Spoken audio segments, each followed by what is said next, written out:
O evento em que vocês participam hoje faz parte do pilar de difusão do projeto.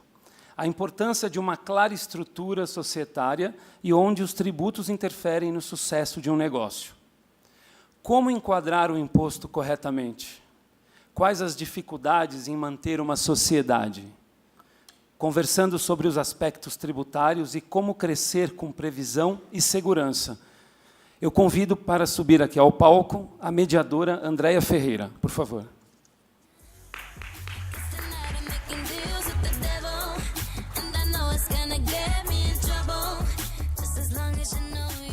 A Andréia Ferreira é advogada especialista em saúde.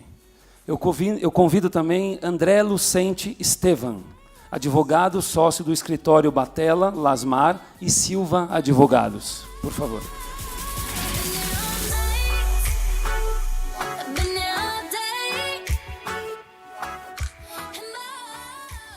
Bruna Mahara Martinez, sócia do escritório Machado Meyer. Por favor.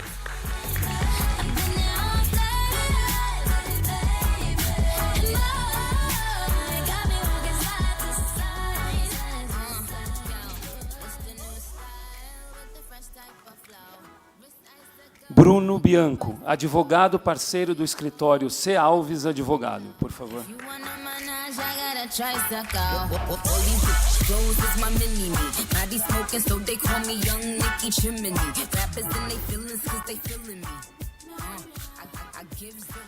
Manuela Lisboa Gentil Monteiro, advogada do escritório Machado Meyer.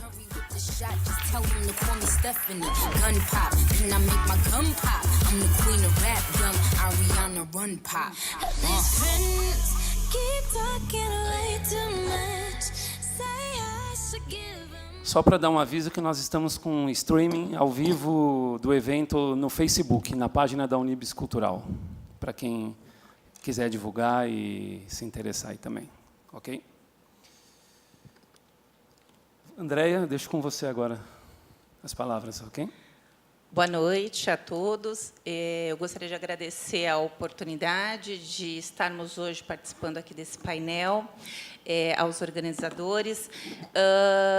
Em continuidade ao evento, colabore, o nosso painel tem como objetivo trazer e contribuir, na verdade, com os aspectos jurídicos e legais em relação à questão do empreendedorismo, com viés um pouco mais voltado às questões tributárias, às questões societárias, como é que a gente formaliza, né, ou instrumentaliza esse mundo das ideias do empreendedor para o mundo jurídico. Então, os aspectos jurídicos eles têm uma relevante importância, né, nessa construção e nesse assunto do empreendedorismo, especialmente para que haja essa previsibilidade em relação à segurança, à constituição da sociedade e uma segurança em relação a essa relação que vai estar sendo iniciada. Eu inicio já esse painel colocando uma primeira sugestão, que eu acho que vai ser bastante relevante, e aí todos poderão aí, de alguma forma, contribuir, participar, fiquem à vontade, todos os participantes, que é a questão de quais seriam os principais modelos hoje de construção e constituição de uma sociedade, né? Então, a gente está falando do empreendedor, quais seriam os modelos jurídicos hoje para a formação e constituição de uma sociedade? Eu vou passar a palavra à doutora Manuela para que ela faça aí suas considerações em relação aos principais modelos e, a partir daí, possamos evoluir com todos esses aspectos jurídicos em relação ao empreendedorismo. Boa noite. Eu, como foi apresentada, sou advogada especializada em direito societário e operações de fusão e aquisição. Nesse contexto do empreendedorismo, esses aspectos societários, como a Andréia já colocou, são também bastante relevantes.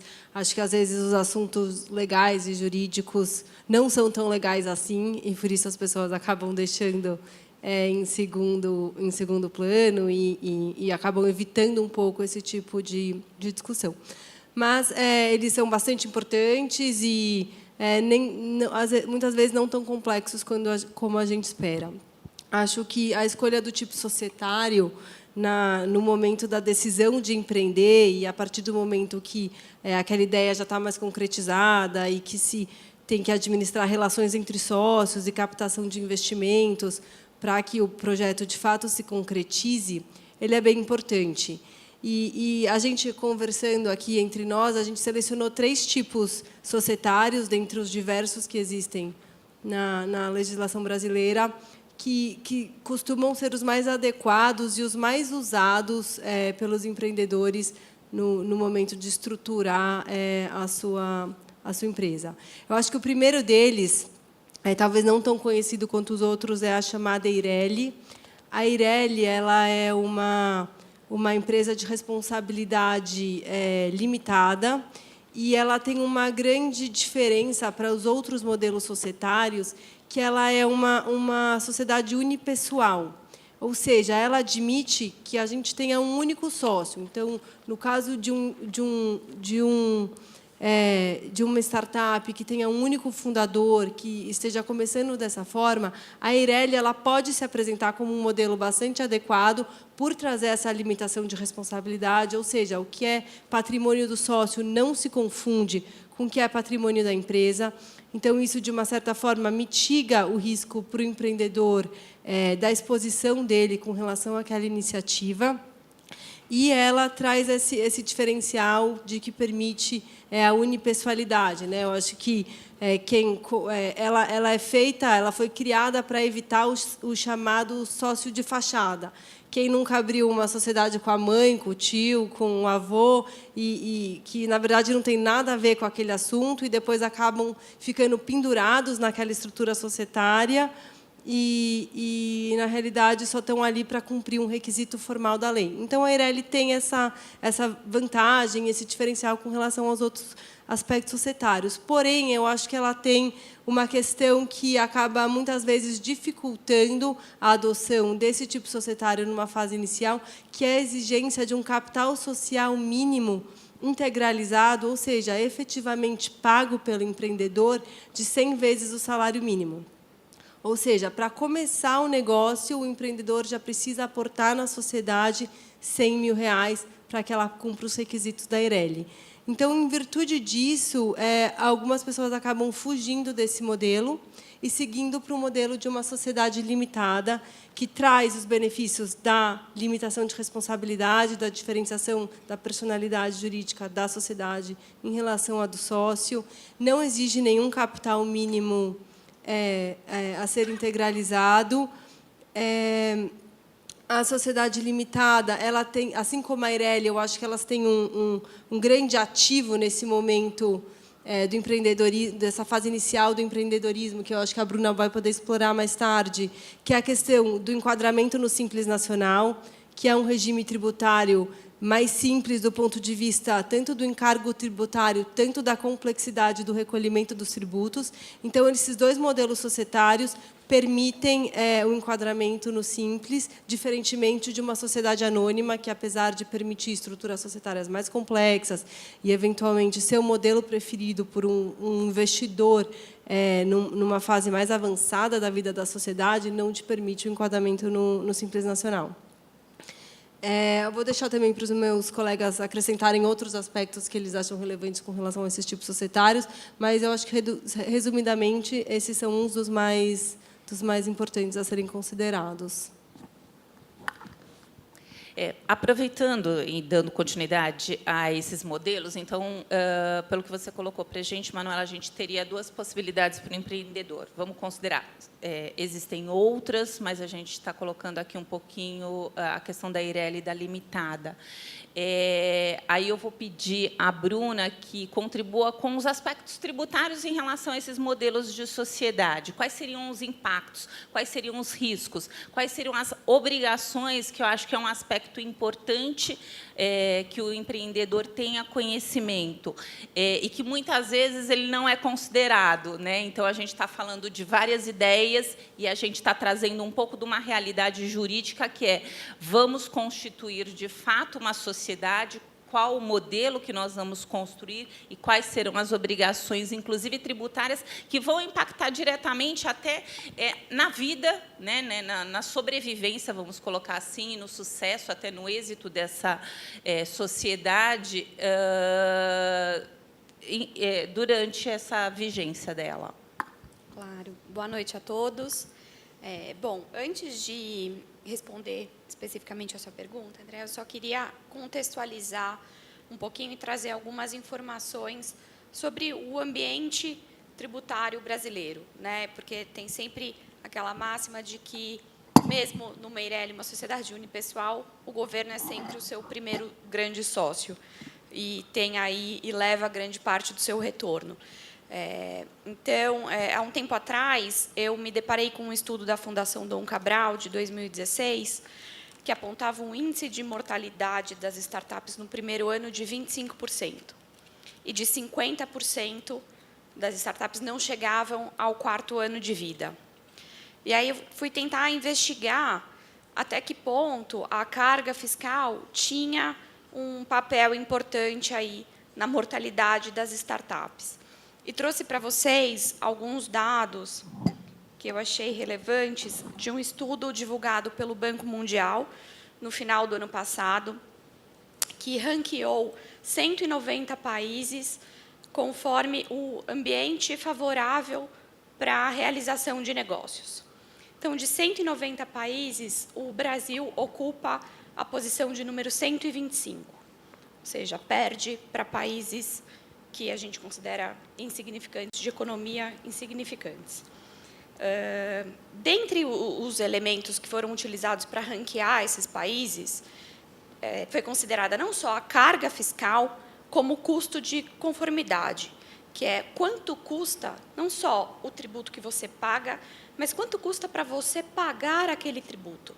Porque quem paga mal, paga duas vezes. Então, não basta pagar o tributo, você tem que pagar corretamente, para o ente correto, na quantidade correta, preencher o documento correto e reportar todas essas operações ao fisco, numa série de obrigações acessórias que chegam ao número de 97, hoje em dia. A gente tem, no Brasil, cerca de 5 milhões de regras tributárias, não só leis, e aqui regras no geral, sendo que aproximadamente 30 novas regras são editadas por dia. O Brasil foi o país que ocupou o último lugar no ranking dos países onde se gasta mais tempo calculando e pagando o tributo. São 1.958 horas no total. E, ao ser questionado sobre esse número, o nosso secretário da Receita Federal respondeu que o Brasil evoluiu, porque, em 2016, eram 80 horas a mais.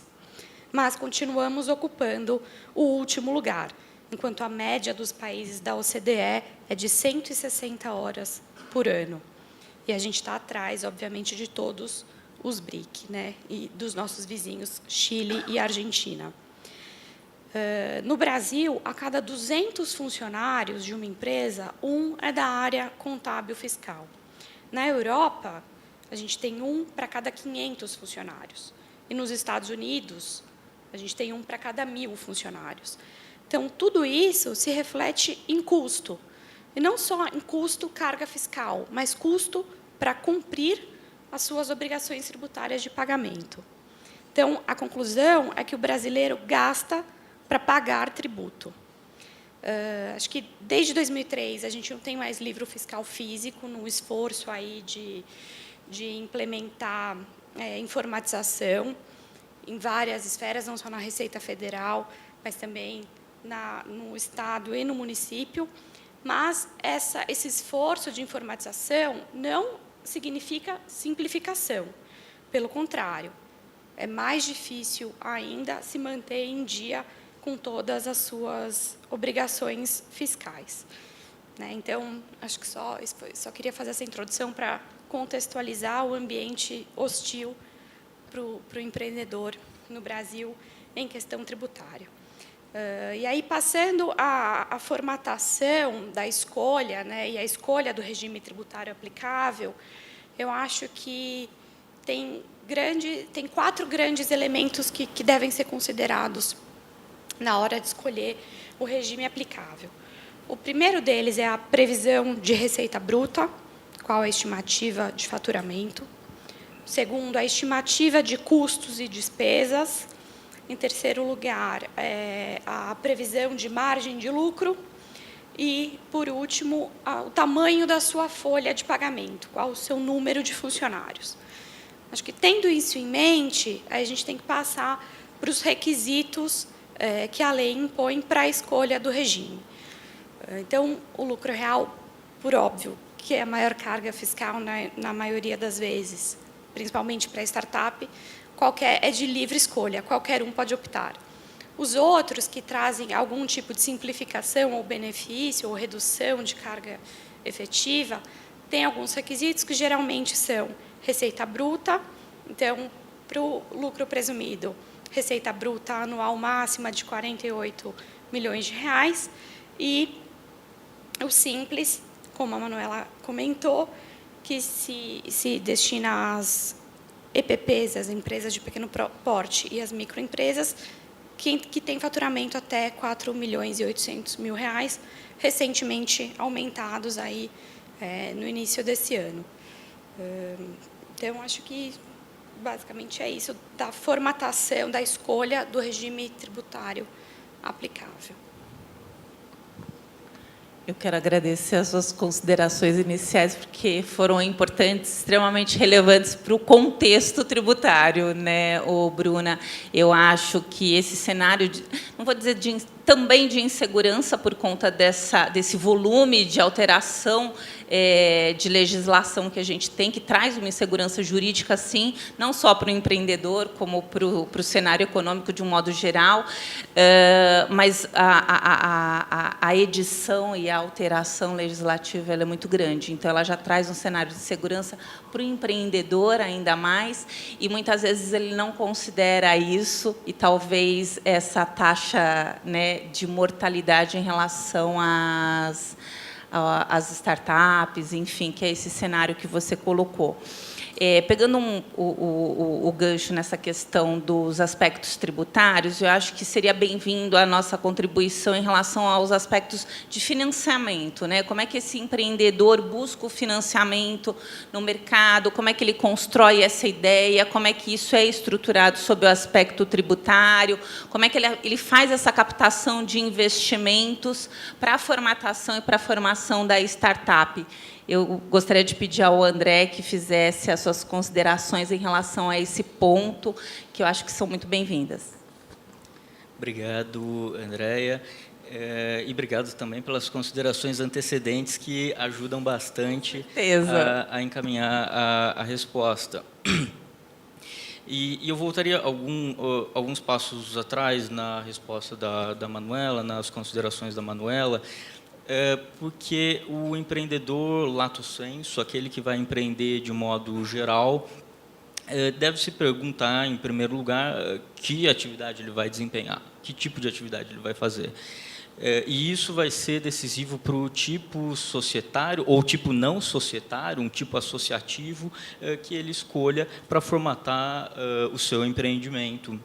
E, correlatamente, escolher como financiar esse empreendimento, né? Então, quando nós falamos em EIRELI, em sociedade limitada e em sociedade anônima por ações, a gente pensa fundamentalmente nas atividades econômicas empresariais. Mas nós sabemos também que há empreendedores que empreendem negócios não econômicos, e aí nós teremos outras figuras no nosso direito, por exemplo, as associações.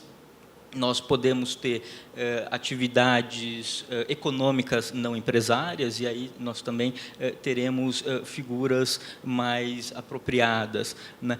Fazendo a escolha do tipo, da modelagem jurídica que vai formatar esse empreendimento, o passo seguinte é observar que tipo de financiamento essa modelagem admite, e sob quais condições, né? Então, na hipótese das sociedades, da sociedade limitada, da sociedade anônima, uma possibilidade natural de financiamento é por meio de sócio, é por meio de investidor que faça aporte na sociedade e adquira o estado de sócio, ou seja, aquela pessoa que aporta dinheiro e fará parte efetivamente do quadro social da sociedade e será remunerada como sócio.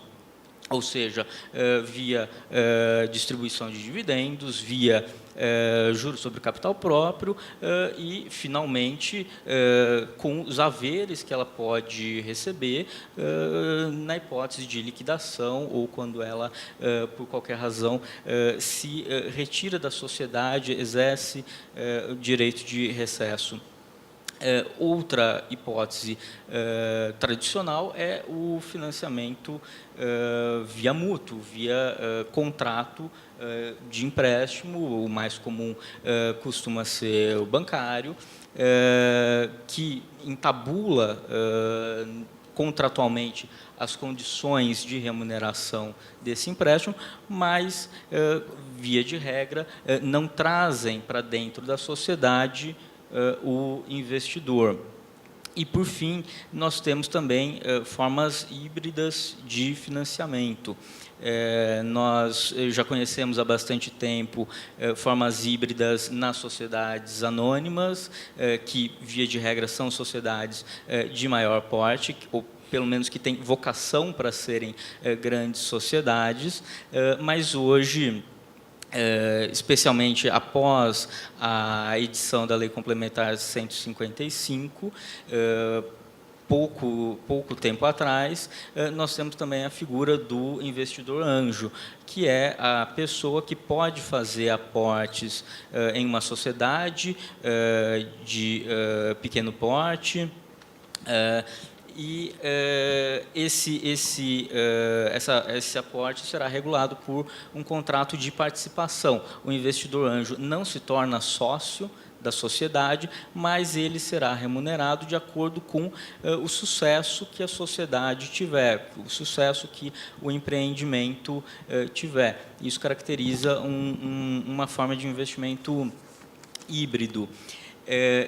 Enfim, isso tem uma importância não só econômica, não só comercial, mas também jurídica, que é a discussão que a gente está tendo aqui, né? A decisão do empreendedor entre essas diferentes formas de financiamento não pode ser avaliada apenas pela perspectiva econômica, mas também pela perspectiva jurídica, ou seja, quando o empreendedor opta pelo financiamento via capital social, ou seja, aumentando o capital social da sua sociedade para o ingresso de novos sócios, ele confere direitos a essa pessoa que não são apenas direitos patrimoniais, são também direitos participativos. Naturalmente, é possível equalizar a latitude desses direitos, tanto os direitos patrimoniais como os direitos participativos, dentro das condições que a legislação admite para cada um desses tipos societários. Acrescentando, boa noite a todos. Sou o Bruno, sou parceiro do escritório C. Alves Advogados. Sou especializado em responsabilidade civil, mas tenho também atuação já há um tempo na parte societária, de contratos. E, exatamente, acrescentando aqui também um pouco dos dois temas que já foram abordados, tanto da estruturação, que a gente está falando muito do início da atividade empresarial, mas também a gente pode pensar, juntando a parte de financiamento, algumas estruturas que existem que facilitam grandes empreendedorismos, por exemplo, a SCP, que é a Sociedade de Conta de Participação. Essa é uma estrutura que permite, né, que você tenha investidores que não tenham exposição. Então, a SCP é um modelo muito utilizado em grandes empreendedorismos, geralmente imobiliários, em que você tem um investidor ostensivo, ele vai ser o grande responsável tributariamente também sobre esse empreendimento.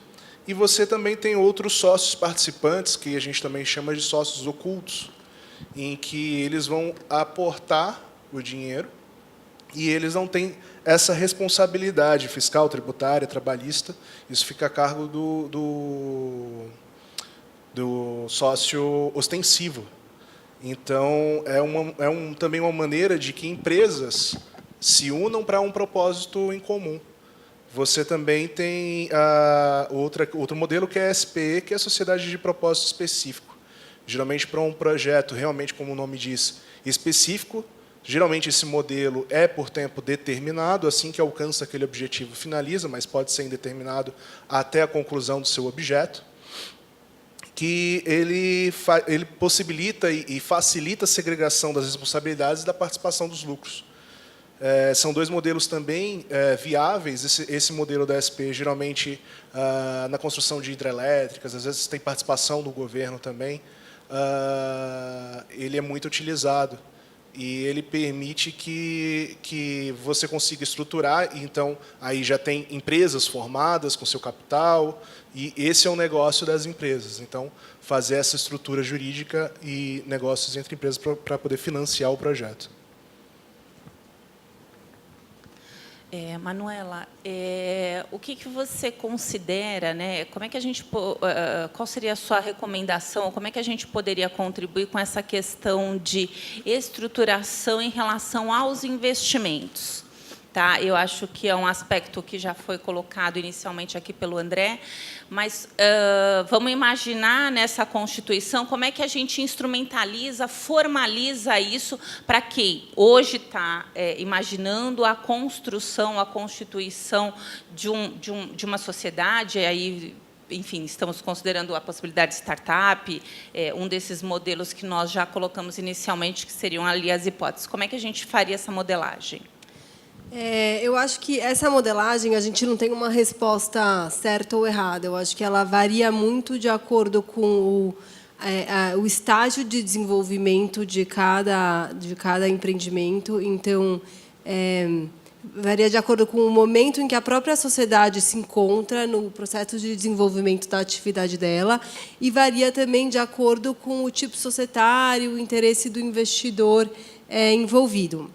O que a gente tem visto bastante nesse mercado de startups, essas fases iniciais de captação de investimento, que geralmente acabam contando com investidores que, às vezes, são amigos, familiares, ou que são incubadoras, aceleradoras, ou fundos de venture capital que estão interessados em realizar um aporte e assumir um risco até determinado ponto junto com aquele empreendedor para fomentar aquele negócio, são principalmente a estrutura dos mútuos conversíveis. Eu acho que essa é a estrutura que a gente mais tem visto. Junto com os mútuos conversíveis, a gente vê também contratos de opção para aquisição de participação societária.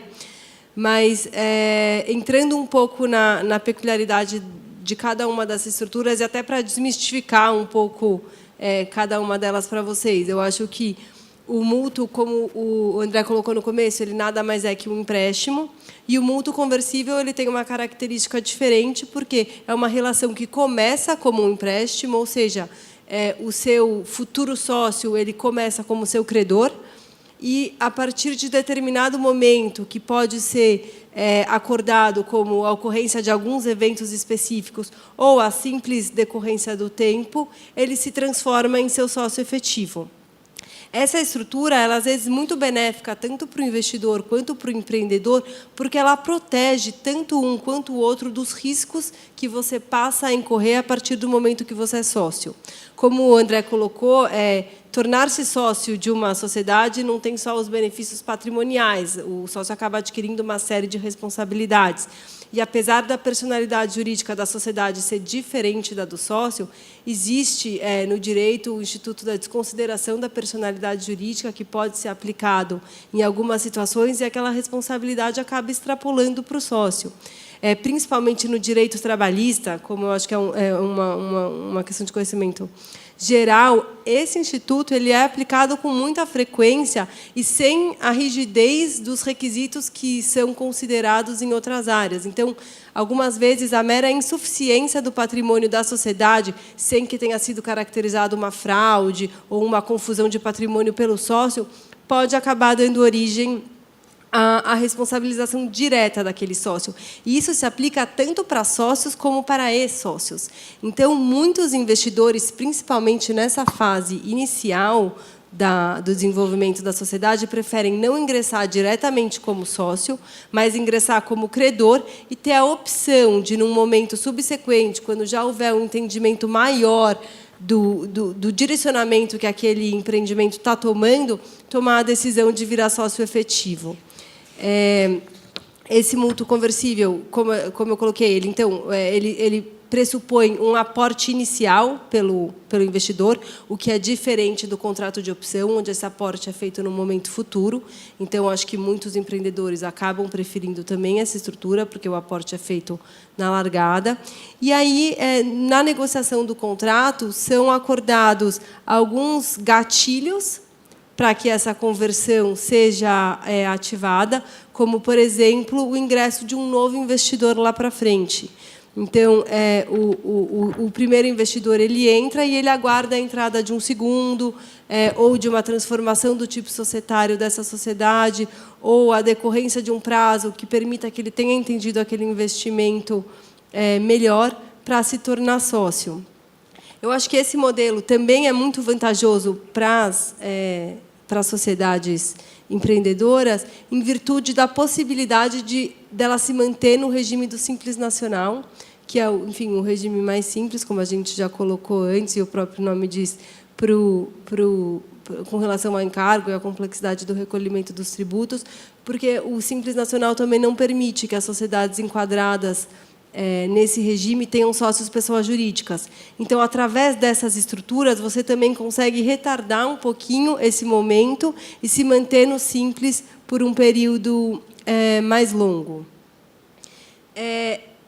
Essa discussão, apesar de você, nesse momento, não ter o investidor como seu sócio diretamente, ela, às vezes, não evita que você já vá discutir com ele alguns direitos e obrigações que ele terá quando ele virar sócio. Então, muitas vezes, como anexo a esse contrato, já são incluídos modelos de estatuto social, contrato social, que são os documentos constitutivos da sociedade e que regulam, de forma geral, a relação entre os sócios, e também de um próprio acordo de acionistas, que aí vai prever questões mais específicas que vão ser aplicadas entre eles.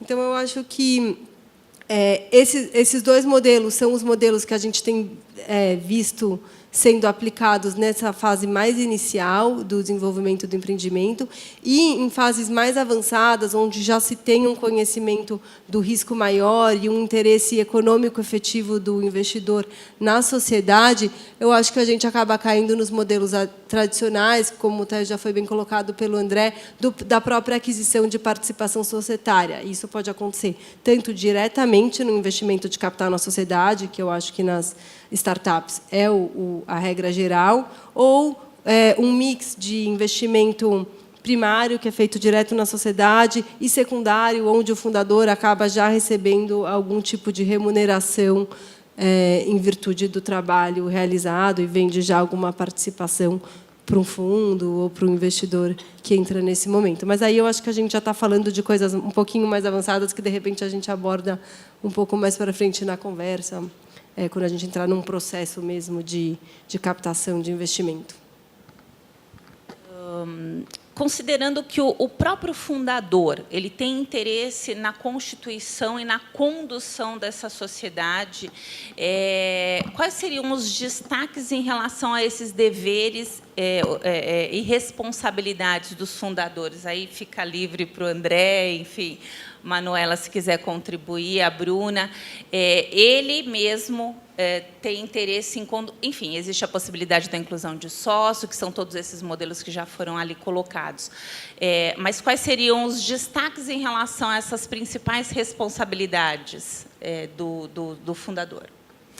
Eu acho muito importante, como a Manuela colocou, ressaltar a separação entre a pessoa física do empreendedor ou dos fundadores e, de outro lado, a pessoa da sociedade, a pessoa jurídica da sociedade. Então, é muito comum, no começo, nos estágios iniciais do empreendimento, que os próprios fundadores sejam também sócios e sejam também administradores, né?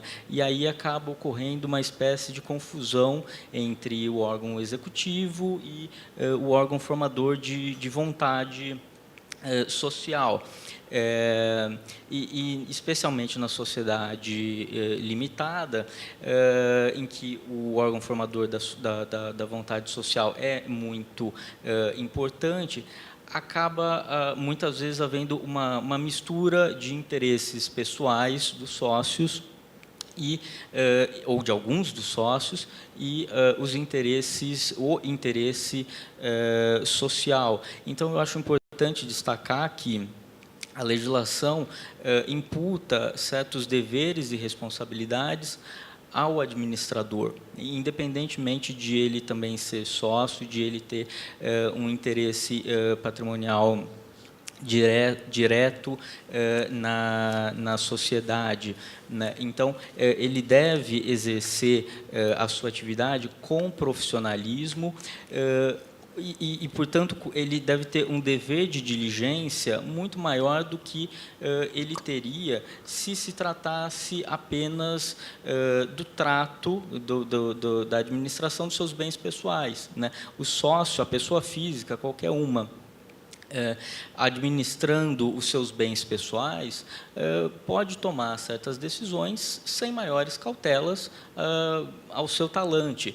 Agora, a pessoa investida no papel de administrador de uma sociedade está lidando com o interesse social, que não se traduz, não coincide com o seu próprio interesse. Então, eu acho importante destacar, sobretudo, o dever de diligência na tomada das decisões da sociedade, e também alguns deveres mais ordinários, mais comezinhos, e que muitas vezes possuem uma interface bastante grande com o direito tributário, que dizem respeito, por exemplo, ao dever de escrituração dos livros da sociedade, ou seja, tudo aquilo que ocorre na vida da sociedade precisa estar devidamente refletido em livros próprios. E lembrar também que a administração feita pelos administradores é supervisionada, ela é fiscalizada por todos os sócios, no mínimo anualmente, porque, no mínimo, uma vez por ano, os sócios precisam se reunir e examinar as contas dos administradores e julgá-las, aprovando ou reprovando. Bruna, alguma complementação em relação a essas obrigações sobre o aspecto tributário? Não, acho que é importante colocar que essas obrigações elas são bastante relevantes. Como eu coloquei, a gente tem mais de 97 obrigações acessórias. E não adianta só você pagar o tributo corretamente, apurar a base de cálculo e efetuar o pagamento.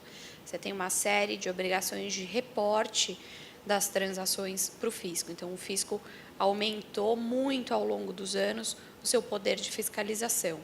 Como eu coloquei anteriormente, essa iniciativa toda de informatizar e de deixar de lado os livros de papel registrados na junta comercial para obrigações eletrônicas, não veio acompanhado de um processo de simplificação. Não foi para facilitar a vida do contribuinte, foi para dar ao fisco maior poder fiscalizatório. Fica muito mais fácil hoje efetuar cruzamento de informação. E as multas, em caso de descumprimento de obrigação acessória, em caso de um simples erro na informação reportada, podem ser relevantíssimas. Pode chegar a 3% do faturamento de uma empresa. Então, a multa também não guarda relação com a gravidade da conduta, da atitude que está sendo punida, né? É mais um instrumento arrecadatório. Então, é uma questão relevante aí o administrador, que tem o dever de escrituração. A rapidez, na verdade, está na arrecadação, né, Bruna? Exato. É importante lembrar que cada modelo, né, societário ele traz um conjunto de responsabilidades legais, mas, além dessas responsabilidades, por exemplo, na SA tem uma série de requisitos que devem ser cumpridos anualmente. No caso da limitada, por exemplo, você tem o instrumento do acordo de cotistas. Então, é aquela velha máxima que o combinado ele não sai caro. Então, quanto mais por mais que você tenha uma estrutura legal que te obriga a certas obrigações para manter a sociedade sempre em ordem, você buscar esses instrumentos que também auxiliam a saída de situações que seriam mais complicadas. Por exemplo, é muito comum numa SA você ter 2 sócios apenas, cada um com 50%, ou às vezes 95%, 5%. E se a sociedade ela não atinge o seu fim social, não atinge o seu objetivo, ou tem algum empecilho nesse meio do caminho, você tem um acordo de cotistas para já ter regulado o que irá acontecer. No caso mesmo, lógico, no contrato social vai ter a saída por causa de morte de um sócio, mas um acordo de cotistas você pode exemplificar mais casos, até voltado mesmo para o seu tipo de negócio, para o seu ramo. Eu creio que esses instrumentos sempre vão auxiliar, né, no melhor atingimento dos objetivos da sociedade. Eu queria colocar um outro ponto. A decisão pela modelagem societária inicial, quando da constituição dessa sociedade, do empreendimento, ela pode ser mudada futuramente? Então, existe essa possibilidade sobre o aspecto societário, e aí, Manuela, Bruno, fiquem à vontade. A gente pode mudar. Inicialmente, a minha decisão foi pela constituição de uma limitada. Eu posso, no curso, num futuro, fazer uma alteração em relação a esse modelo que eu desenhei inicialmente, mas que, de repente, não se mostrou satisfatório. Existe essa possibilidade de mudança? E como é que ela aconteceria? Sim, ela é possível. Então, geralmente, você vê empresários, quando não tem sócios, quando não tem investidores, não tem uma formação grande, pomposa, ela inicia geralmente para uma EIRELI. Você depois pode, com o tempo, através de vínculo com outros sócios, transformar isso numa limitada. Todos os tipos societários eles são registrados, seja no cartório próprio ou na junta comercial, e essa transformação ela vai ter que atender alguns requisitos legais mínimos para ocorrer essa transformação. E ela vai refletir no crescimento da empresa, o uso de certas opiniões, mas isso tudo tem que ser sempre voltado para a estratégia da empresa, do objetivo que ela quer alcançar, do planejamento da empresa e o que vai agregar, de fato, a evolução e a estrutura de capital da empresa. Porque todo tipo societário ele sempre está vinculado a uma estrutura mínima de capital. Mas essa possibilidade de mudança, sim, ela é possível no decorrer da vida da empresa. E aí, complementando um pouquinho o que o Bruno disse, algumas vezes a alteração do tipo societário, principalmente de uma limitada para uma SA, tem um viés tributário também. A SA, apesar de ser mais complexa, de não permitir o enquadramento no simples, como a Manu colocou, ela dá bastante flexibilidade para equilibrar participações societárias, principalmente num cenário em que o investidor trabalha na companhia, tem ali um capital intelectual e contribuiu para o patrimônio dessa companhia, esse patrimônio não está necessariamente refletido no seu capital social. Tem um capital social baixo, mas o valor agregado por esse sócio fundador é bastante alto, e isso tem que estar refletido no percentual de participação societária que um novo investidor vai adquirir ao injetar capital nessa sociedade. E a sociedade anônima permite o que a gente chama de subscrição de ações com ágio, que, nesse tipo societário, não é tributada. Então, tem uma questão tributária aí também que, às vezes, guia a transformação. E no que consiste essa subscrição de ações com ágio, e meus colegas especialistas no tema me corrijam se eu estiver errada. Mas é justamente você atribuir para o investidor um percentual um pouquinho inferior ao que ele faria jus se o total do investimento fosse para capital, como se o dinheiro dele não valesse 1 para 1, como se valesse, por exemplo, 2 para 1, justamente porque nem todo o patrimônio daquela sociedade está refletido no seu capital social. Importante também lembrar que a SA ela permite capital aberto, né?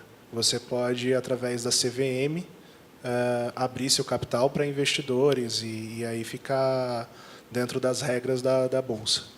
Então, a SA também ela abre essa possibilidade. Então, a gente já tem aí a informação de que a gente pode fazer na verdade, o empreendedor pode fazer essa mudança de modelagem no curso da sociedade. Então, inicialmente, ele pode ter desenhado um modelo, existem uma série de impactos, inclusive tributários e societários, que ele pode considerar, mas esse modelo ele pode vir a ser mudado no curso do empreendedor, né, da sociedade, enfim, do empreendedor. Agora, eu queria colocar a questão da possibilidade da saída de um dos sócios ou de um dos fundadores. E aí eu queria só fazer um paralelo em relação à questão dessa saída, de repente, na hipótese de uma sociedade que é exitosa, e a possibilidade que a sociedade não é exitosa. Então, assim, a qualquer momento eu posso mudar o modelo jurídico que eu desenhei inicialmente para essa sociedade, mas um dos sócios ou um dos fundadores também teria essa oportunidade de se retirar da sociedade. André, Manuela, fiquem à vontade. Quais seriam as considerações de vocês em relação a essa possibilidade?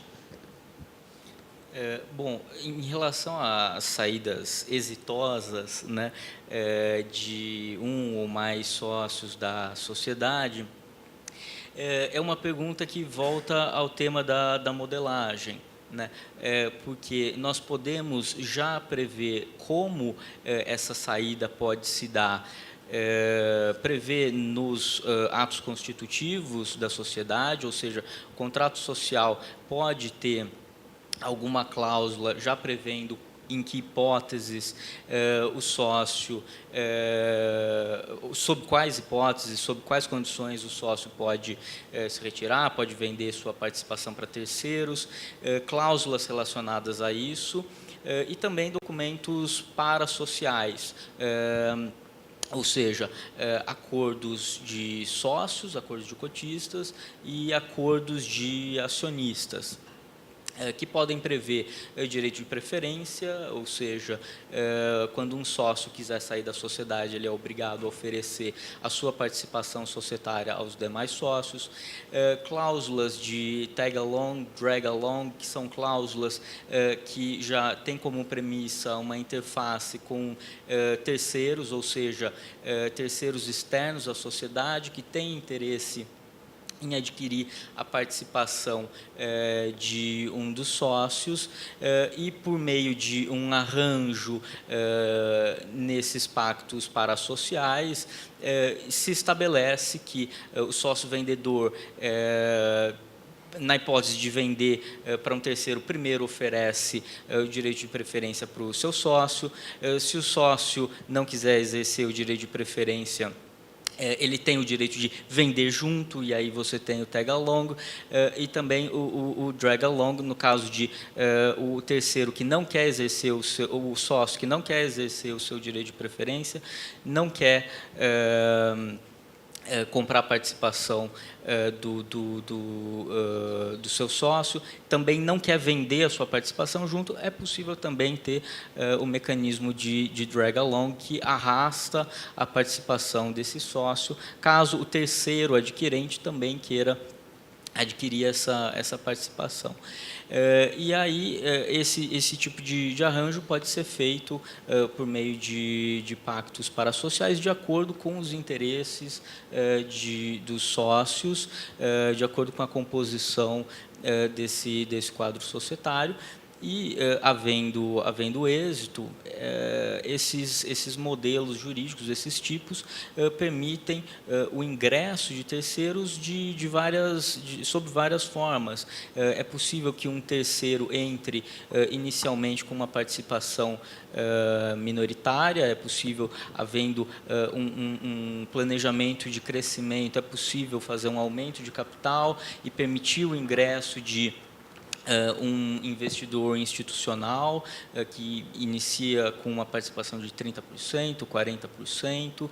É possível fazer, claro, a venda total da participação societária, quando os fundadores querem fazer o êxito total, querem sair totalmente da sociedade, e podem iniciar um processo de venda, seja uma venda para um investidor financeiro, seja uma venda para um investidor institucional, como, por exemplo, um concorrente. E, claro, como foi mencionado também, é possível a abertura do capital com a negociação de valores mobiliários em ambiente de bolsa, que também é uma forma bastante exitosa de saída dos fundadores em um determinado momento de sucesso. Você gostaria de fazer alguma complementação?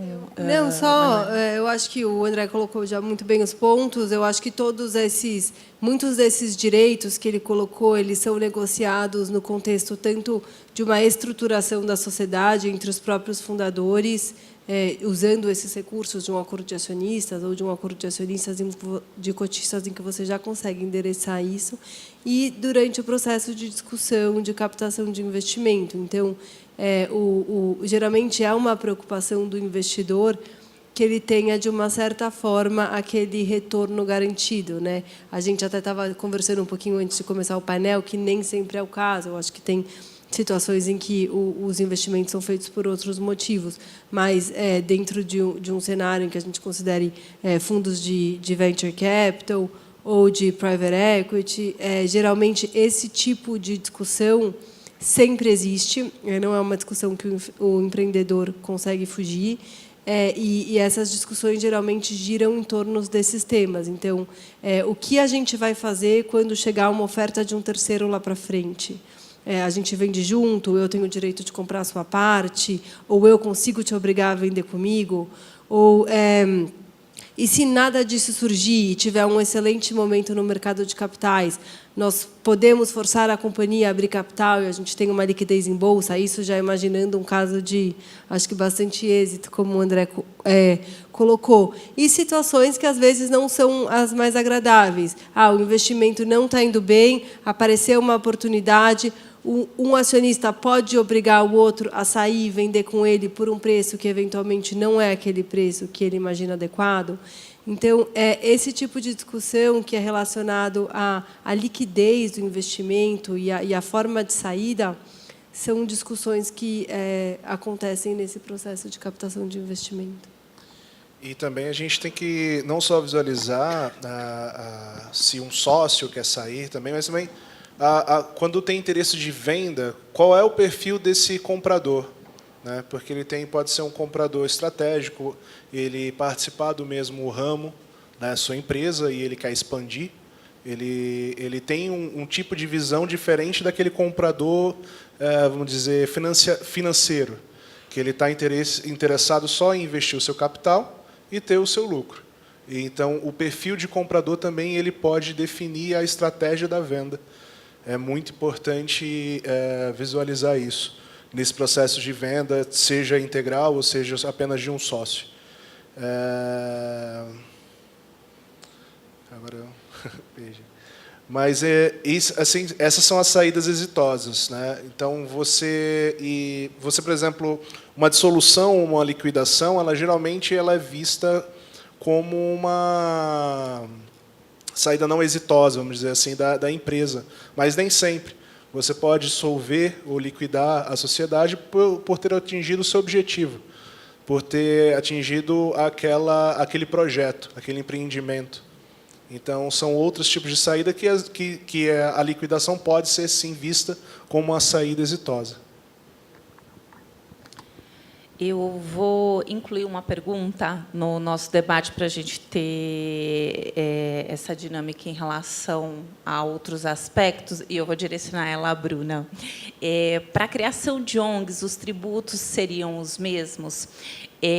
Qual o modelo de investidor seria recomendado num caso de uma ONG? Então, é um aspecto tributário em relação à questão das ONGs, e eu direcionar a você, Bruna, se você...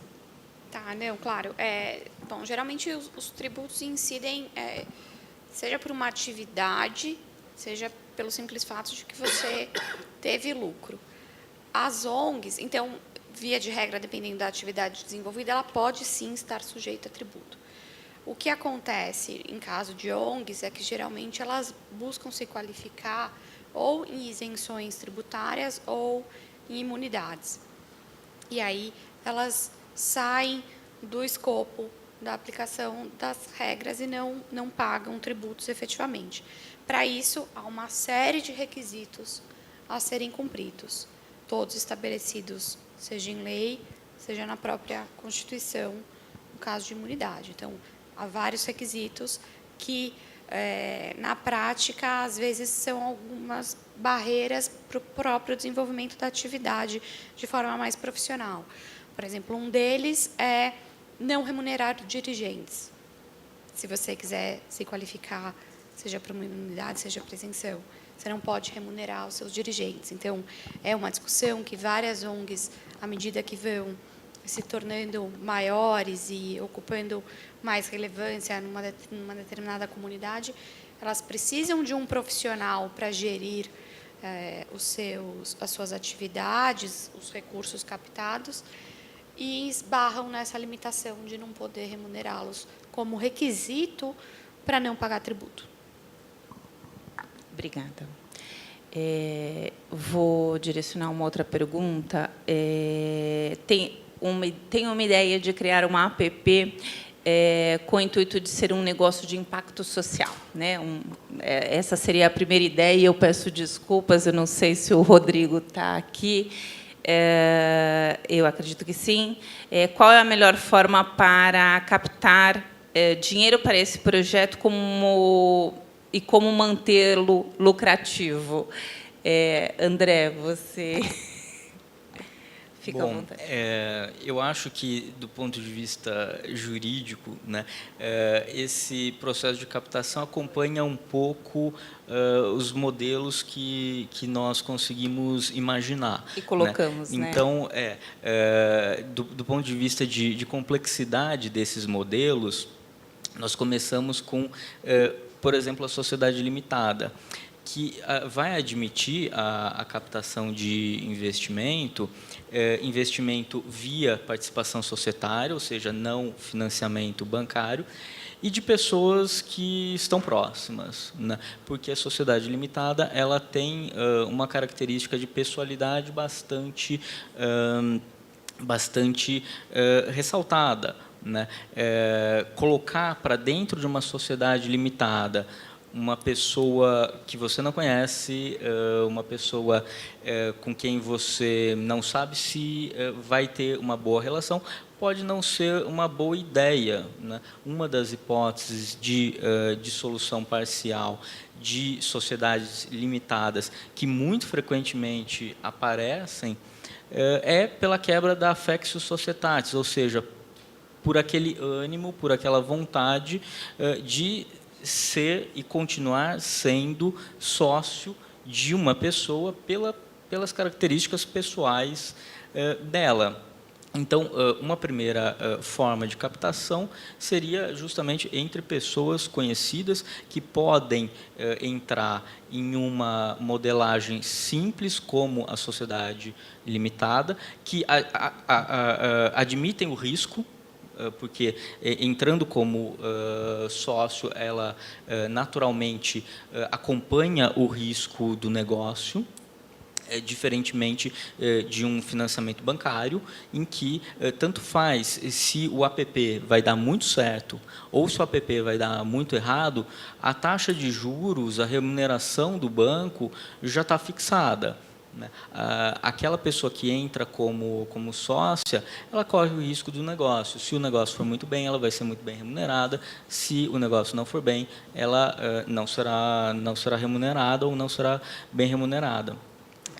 Não havendo essa possibilidade, surgem outros possíveis mecanismos que abrem para desconhecidos, que abrem para um número maior de pessoas, como, por exemplo, a sociedade anônima, em que tanto faz as características pessoais dos acionistas. O que importa é que o acionista coloca capital dentro da sociedade.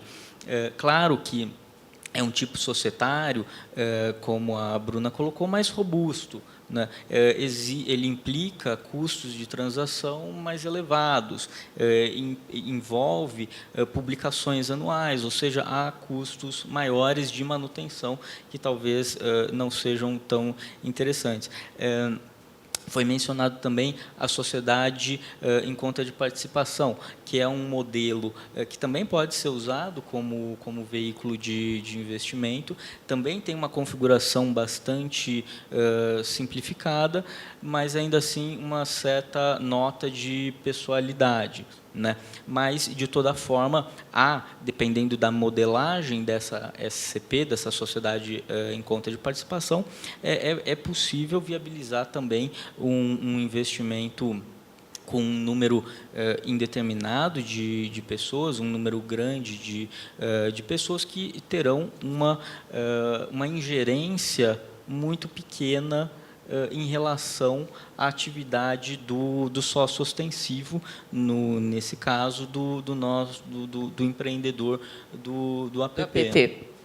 Essa questão da pessoalidade, ela realmente é muito presente na limitada, mas a gente consegue verificar, de fato, algumas sociedades limitadas que não têm essa pessoalidade, tanto por ter o acordo de cotistas, tem uma série de outros instrumentos que podem facilitar, mas o que na sociedade anônima ela permite mais essa impessoalidade é exatamente essa forma robusta. Por exemplo, tem o conselho de administração, que ele é obrigatório. Você pode ter a previsão de um conselho fiscal, que sempre vai buscar e regular isso dentro, lógico, das diretrizes dos sócios, mas sempre vai buscar a regularização da empresa, sempre buscar que ela cumpra com seus deveres, o que muitas vezes você não vê essa forma robusta em uns outros tipos societários.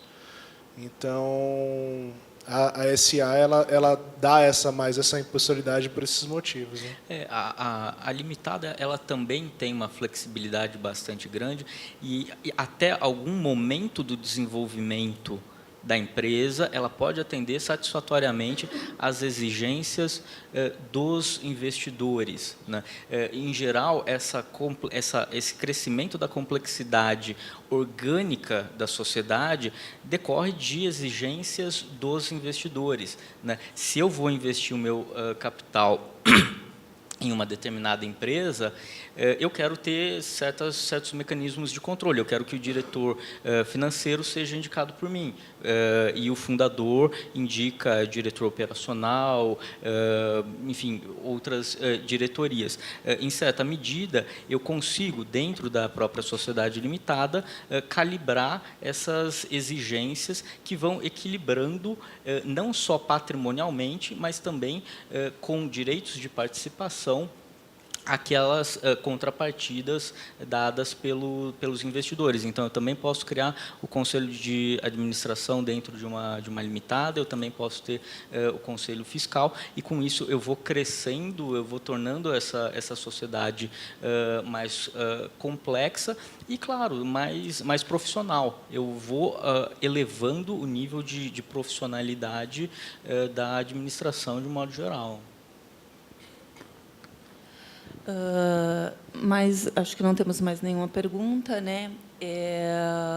Bruna, eu vou passar, se vocês tiverem alguma consideração final, eu acho que podemos começar pela Manuela, em relação ao empreendedor, alguma mensagem, que você fique à vontade para uma recomendação final em relação a esse nosso cenário, esse nosso painel. Porque formas, temos várias. Eu acho que a quem decide empreender caberá avaliar qual a melhor.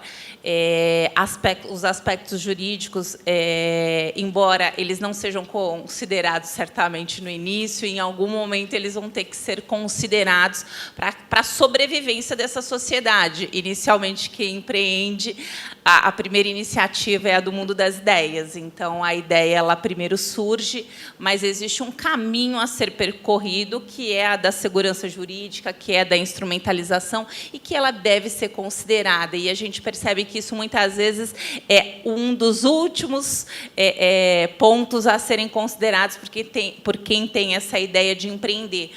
Mas eu acho que fica, né, e aí eu faço uma parte em relação a esse ponto da segurança jurídica, em relação, sabemos de todo esse cenário de insegurança ou de mudanças em relação à nossa legislação tributária, as possibilidades em relação aos modelos societários, mas a eficiência e o sucesso do empreender não está só na ideia, né? Eu acho que a sobrevivência vai se justificar com algumas outras competências. A eficiência do negócio, o sucesso do negócio, ele vai ser garantido com uma série de outras gestões, seja a questão de marketing, que já foi abordada em outros painéis, seja a questão de planejamento estratégico.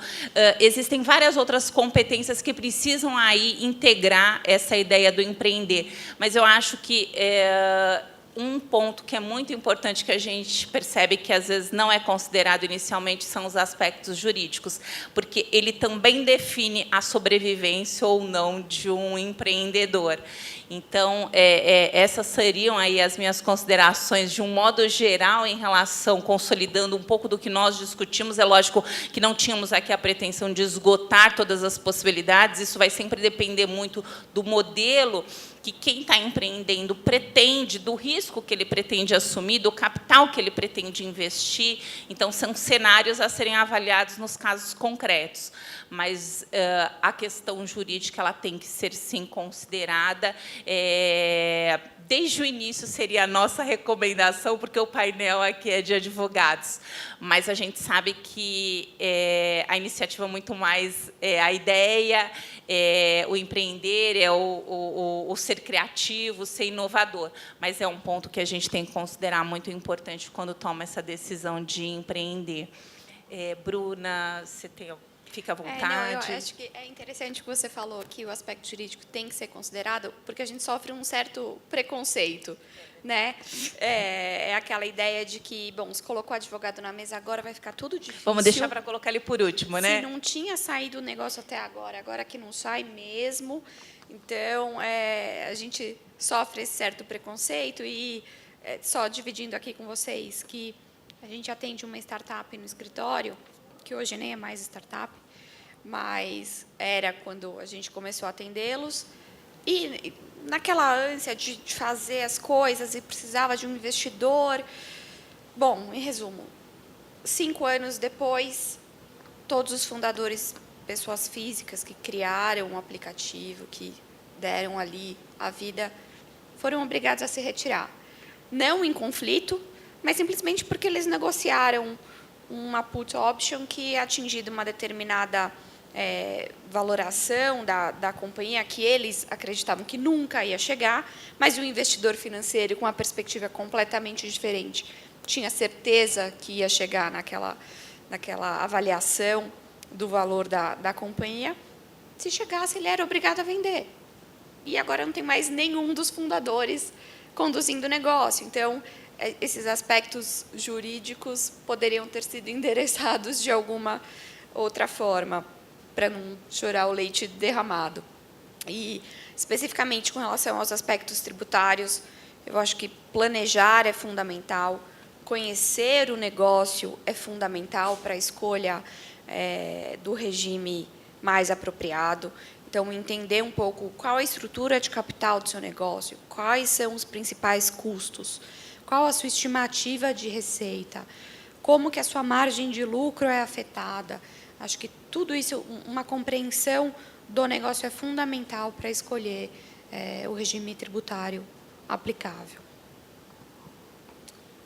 E concordando aqui também, é exatamente essa visão que o advogado tem, né? Porque o empreendedor ele está muito preocupado com o início, ele quer começar, tem aquela ambição, e tão importante quanto o início é o fim. Todo investimento ele vai ter sua vida útil. Então, é muito importante. Eu brinco quando eu estou analisando contratos, é que uma das cláusulas mais importantes é a de rescisão, é do fim do contrato. Seja da sua dissolução, seja da sua liquidação, seja das previsões de saídas de sócio, como essa previsão de saída se atingir certo capital. Então, essa preocupação dos instrumentos jurídicos, de como é que vai ser feito, de acordos de confidencialidade, por exemplo, são instrumentos muito importantes para que o negócio, o seu empreendimento, o seu investimento tenha sucesso. Também não quero me alongar muito aqui, que eu sei que a gente já está, acho que apertado no tempo, mas acho que a minha mensagem é, eu compartilho a mensagem dos demais, eu acho que é um assunto que é melhor ser enfrentado mais cedo do que tarde, eu acho que evita uma série de dores de cabeça, e que vale a pena ter essa preocupação e esse olhar atento para os aspectos jurídicos ao desenvolver uma sociedade, uma startup e começar um novo empreendimento. E eu também, sem me alongar, acho importante ressaltar que não há receitas preparadas, perfeitas, para todos os casos. Existe uma miríade de técnicas organizativas dos interesses e elas devem ser avaliadas e adotadas de acordo com cada um dos casos, de acordo com cada caso concreto. Então, essa avaliação cuidadosa de cada caso, eu acho que é fundamental para se fazer as escolhas corretas dessas técnicas de organização dos interesses. Ótimo. Eu quero agradecer a participação de cada um de vocês, né, na exposição. Quero agradecer a presença, né, de quem teve a oportunidade de ficar conosco aqui nos ouvindo as nossas considerações. E agradecer a organização e desejar uma boa noite a todos. Gostaríamos de agradecer a Andréia, o André, Bruna e Manuela. Combinou, né? André, Bruno, Bruna. Só faltou a Manuel aqui, né, Manuela? Muito obrigado pela aula que vocês deram aqui nessa noite.